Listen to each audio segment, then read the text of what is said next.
আসসালামু আলাইকুম এভরিওয়ান। আজকে আমি আমার যেটা সহাপু আছে, যেটা খরগোশ আছে, ওগুলাকে ঘাস দিমু, ঘাস নিয়ে দিমু, দেখি কীরকম খায় আপনাদের বাস্তব দেখামু। ঘাস আর ওর সাথে আমি যে ভাতও দেই, মানে সিস্টেম করে দেওয়া লাগে আর কি।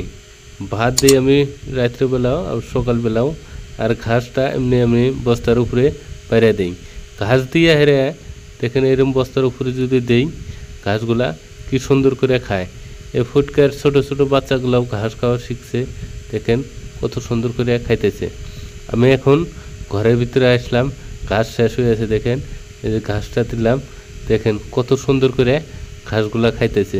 বন্ধুরা দেখেন, ফুটকা যদি পালেন কিংবা খরগোশ পালেন, যে নামে ডাকেন আপনারা, কিন্তু ঘাস খুবই প্রিয় খাদ্য এই খরগোশের।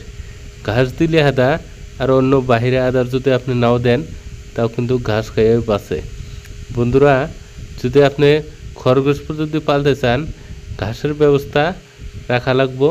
আর সুন্দর করে আমি ঘর বানিয়ে দিছি, দেখেন ইটা দিয়ে, এই ইটের দিয়ে যে 3টা ঘর বানিয়ে দিছি সুন্দর করে, এই যে এরকম করে থাকে। আর এই যে দেখেন কত সুন্দর করে আয়া ঘাসগুলো খাইতেছে। সাধারণত এরা ঘাস খেয়ে ভালো পায়, আমি সাথে ভাতও দেই। আর এমনি ঘাসও খায়, চাপড়ও দেয়।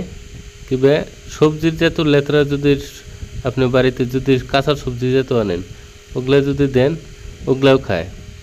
বন্ধুরা যদি আপনি এই স্বভাবগুলা যদি পালতে চান, তাহলে আপনার আর একটা বস্তু করা লাগবো, ওরা মানে বিলেয়ে আর কুত্তায়, এগুলো কিন্তু স্বভাবগুলা নষ্ট করে, আপনারা ভালো করে হেফাজত করে রাখা লাগবো। ধন্যবাদ ভিডিও